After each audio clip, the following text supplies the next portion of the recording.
Nitong isang araw lang nang ishinar mismo ng singer na si Jaya ang nangyaring car accident sa kanila sa Amerika kasama ang mga kaibigan, habang papunta sana sa show ni Regine Velasquez sa California.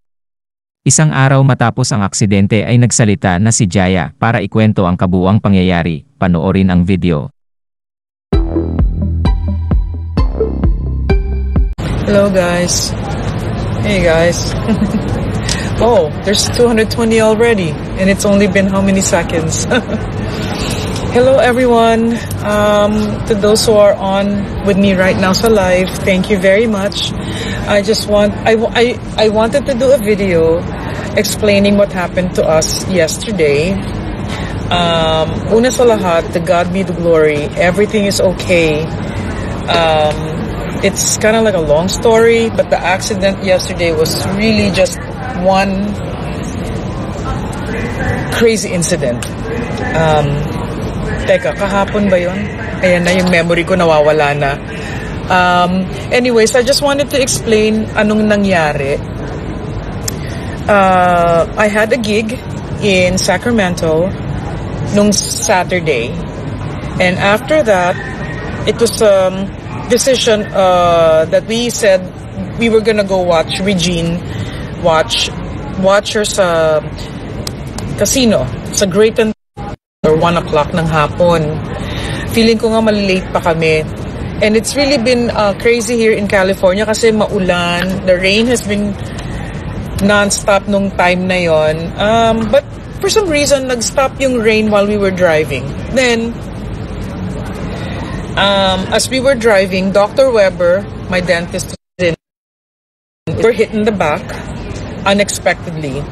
And after the accident, napakadaming nangyari in such a short amount of time. Hindi lang po kami yung na-accident, kundi even the cars that came by right after us, nag-collision din sila. Napakarami din ng mga nagbanggaan doon. So anyways, somebody called the ambulance for us. Then we proceeded to the hospital. Dr. Weber, yung kamay niya namamaga, and she's a dentist, so she can't work kasi talagang maga yung kamay niya. And my other friend, si Auntie Merly,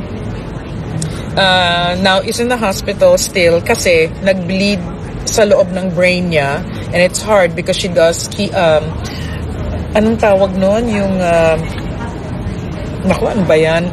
Nagba-blood, siya, yung sa mga diabetic, ganon, yung may mga kidney failure, ano nga tawag doon? Anyways, so yon, she needed to stay in the hospital overnight, when that overnight now is magiging 2 days na. But anyways, she's doing well, wala namang problem sa kanya. Dialysis, there you go, she's having dialysis din. So kaya talagang yung bangga wasn't really good for us, kasi hindi namin in-expect yung impact. Anyway, so after that, the hospital yesterday, buong araw kaming nandun. Chinek naman ako. And now I'm really sore all around my body. I'm just explaining what happened kasi ang daming nagtatanong, ang daming nagme-message. Anyway, so after that, today, we decided to go back to the area where nabangga kami, which was Napa Valley, California. That's where the wineries are. Then yung mga gawaan ng mga wine. Anyways, yung car talagang nakita naman ng iba yung bangga sa likod nun, di ba? Parang talagang bonggang UP yung likod. And I was the passenger in the back. Anyways, kinuha ko yung maleta ko kasi nandun yung maleta ko sa likod, and we had to maneuver it in such a way na matatanggal yung mga gamit kasi na-UP yung car and na-UP din yung luggage. But na-ano ko pa rin siya, nagamit ko pa rin. I still have the same luggage and na-check-in ko pa rin. So anyways, make a long story short again, here we go. Everyone is safe and sound. I will go to a doctor as soon as I get to Texas, which is tonight. Nandito ako sa airport. If you can see, I'm here in San Francisco Airport. So, kaya ako nag-live kasi gusto ko lang pong magpasalamat sa lahat. Sa lahat. But before that, yun nga, I'm flying to Texas tonight at 12 midnight. It's 10:30 p.m. here. in San Francisco, and it's 2 hours ahead sa tirahan namin sa Texas. So, I will arrive at maybe 6 a.m. and we'll see my family. I know they were so worried about me. Bukod dyan sa lahat po ng mga nag-comment dun sa Reels, lahat ng mga nag-message sa amin ni Dr. Weber and Auntie Merly, sa lahat ng mga kaibigan namin na worried. Maraming salamat po sa lahat ng mga nagko-comment ngayon. Sorry, hindi ko mabasa lahat. For your prayers, for your concerns. Lahat po ng mga nagparating at nagpahatid ng mga messages sa Instagram, Facebook, through text, Messenger, from the Philippines, saan-saan ng bansa po, lahat ng mga messages na nakarating po sa akin. I didn't expect it, once again, to have everyone just kind of giving us love and prayers. Pero syempre, ang mga Pilipino talaga ay pawang mababait at kind-hearted, and talagang lahat naman tayo ay ang paniniwala, ang Panginoon ay laging in control. But I just wanted to thank again everyone that sent their messages and prayers to us. And at the end of the day, ganito lang yan eh. Meron akong isang comment na nabasa, nakakatawa lang kasi sabi parang meron daw akong kaakibat na something dahil nung una sunog ng bahay ang nangyari, and then now ito. At the end of our lives, right? At the end of the day, tao lang tayo na makakaranas ng iba't ibang experiences. Our journey is never gonna be easy, whether you're Christian or not, whether you're a believer in Christ or not. Pare-pareho po tayong makakaranas ng ano bang tawag nun? Bad experiences, I guess. Things will go wrong in our lives. It's never gonna always be 100% happy. Meron ding I've experienced so many friends that have died. Yung death, I've grieved. My mom passed away. I grieved. I have friends that recently passed. Ayan, katulad yun, nawalan din kami ng bahay noon. And ito naman ngayon, aksidente. Mangyayari talaga ang mangyayari. But the thing that I felt yesterday was this. Nung nabangga po kami, sa sobrang lakas ng impact, ang in-expect talaga namin, may mangyayaring mas masama pa at malala. You know what? Because I didn't think that way, I suppose. I literally started praying in the car. I called on God. I called His presence. I said, let your blood pour upon us in this car. Be with us now. Right now, I felt His presence that moment. And meron kasing nabasag na windshield sa likod. At pag nabasag kasi yan, pwedeng sumabog sa mga balat namin yon, di ba? Pero hindi eh. Ni isang sugat nga wala ako eh. Ni isang sugat sa amin. Well, si Auntie Merly kakaiba kasi natamaan niya yung right side of the seat, of the wall of the car. So talagang nagsugat siya and namaga yung dito niya. But she's still doing okay. Hindi ko talaga ma-explain yung miracle na nangyari kahapon. And yes, we are doing okay. Thank you. I'm not gonna read each and every message that's coming out right now. I'm sure mababasa ko to mamaya when I save it. But man, when I say God was in control, no denying it. I called on Jesus at the moment. I even started speaking in tongues. So sa mga hindi nakakaalam kung ano yung speaking in tongues na yan, basically it's a prayer that you can't understand. You just start saying something that you don't understand, but you ask God to help you pray, and whatever comes out of your mouth, siya nang nakakaintindi nun. I had to do that because I literally felt His presence in that car. So, anyways, please, whether you live here in the US you live in Europe, you live in Asia, Philippines, kung saan man ba parte ng mundo, please wear your seatbelts. Please, I plead, I'm begging you to wear your seatbelts, lalong-lalo na yung mga nasa likod ng sasakyan na hindi iniisip na mag-seatbelt kasi wala namang mangyayari. Please wear your seatbelts if you're riding in the back. Ngayon, iba na rin yung mga nakasakay sa bus sa atin sa Pilipinas. Kahit dito yung mga bus, wala namang mga seatbelts. Well, oh well. Pero yung mga nasa sasakyan na kotse, mga taxi, kung kakayanin, please wear your seatbelts. It will truly save your lives. It saved me. It literally saved me.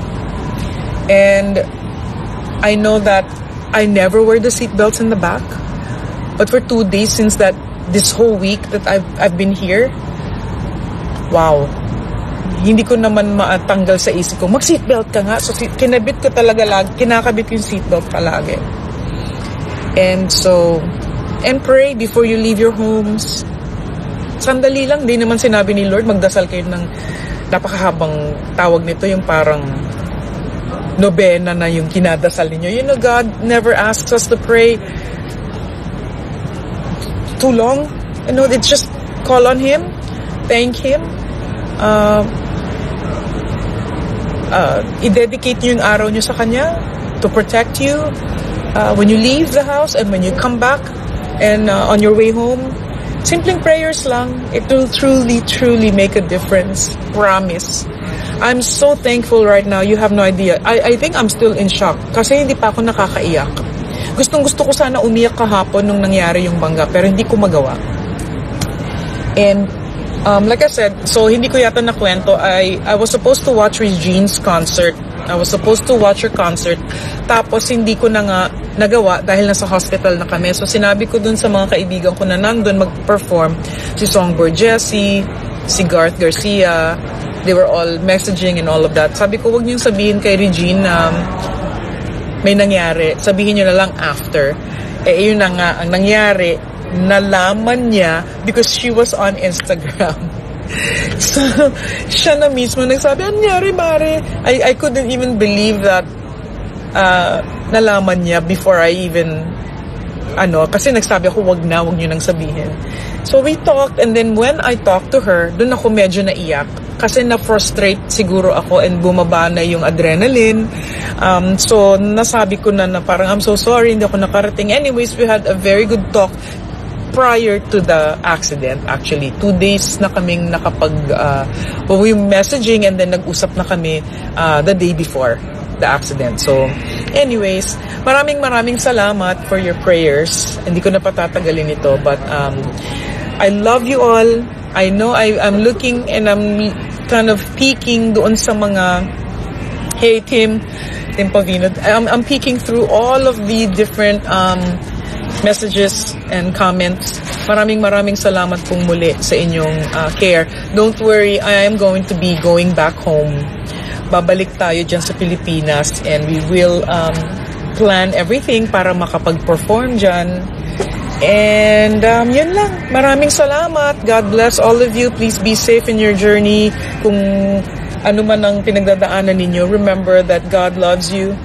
And never, ever think that God never hears your prayers, because He does. And Jesus saves. Trust me. If you believe in Jesus and just call on to Him, He will make His presence felt. He will let you know that He is God and He is alive. And that He wants to be your friend and Savior and all of the good things that He wants to do for you. He wants that.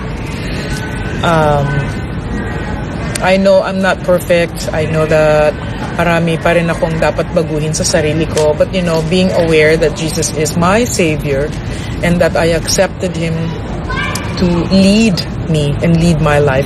Napakarami ko na rin sigurong natututunan, no? And I don't mind sharing that with you because after all, I'll be 54 in March. Siguro, pwede na rin naman akong magbigay ng konting advice. Pero legit na rin akong magsalita. And trust me, Jesus will prove to you that He is real. Just seek Him. ask Him to be present in your life. Naku, maloloka talaga kayo pag nagparamdam siya. Hindi naman siya yung, magparamdam na ganun. I mean, like, you know, you will know. You will just know the Holy Spirit when you seek the Holy Spirit, Jesus, God, all that. Mararamdaman ninyo na nandyan lang siya. Anyways, God loves you, and I know He loves me kasi talagang pinrotect niya kami 3 kahapon. Grabe. Naku, grabe talaga nung bonggang-bongga. Anyways, maybe I'll try to do another video of this, yung medyo decente. I just wanted to really go live right now and say hello to everyone. I will leave para gawa naman ako ng mga konting trabaho. Actually, masakit yung likod ko. Kaloka. Sakit ng likod ko. Tsaka ito, yung leeg ko. But anyways, life goes on. And hindi ako naniniwala sa mga ang tawag nito, yung mga superstitious beliefs, na mga meron daw nakadikit sa akin ng mga kuanik-anik. Naku, I rebuke them. Yung mga tsakang devils na yan, I rebuke them ng bonggang-bongga. Anyways, I can't wait to see my children, Sabria, Dylan, and Gavin, and Athena. Magiging lola na nga ako, di ba? Kasi buntis yung asawa ni Gavin. So, ang daming I'm looking forward to going home right now. And, of course, our dog, si Camo Jax. I mean, I miss my husband the most. Of course, Gary. I can't wait to see my husband, my children, my dog, my home, our friends in Texas. Ganarn. Oy, Rosemary Tagle, God bless you, I love you. Sa inyong lahat po, mahal ko kayo. Rona Baguio, hello. Sorry, nag-scroll ako ngayon. Sa lahat ng mga nagsisend ng love, sorry, wala akong ka-makeup. Di naman haggard, oh. Haggard! Haggard. Anyways, nagtakip na lang ako ng ulo. Ano pa ba? That's it. Just wanted to let you know I'm okay. And can't wait to do another live or maybe a video, yung decente naman, para mapaliwanag ko ng maayos yung mga gusto kong sabihin. I love you guys, and be safe always, alright? And God bless. God bless. God bless.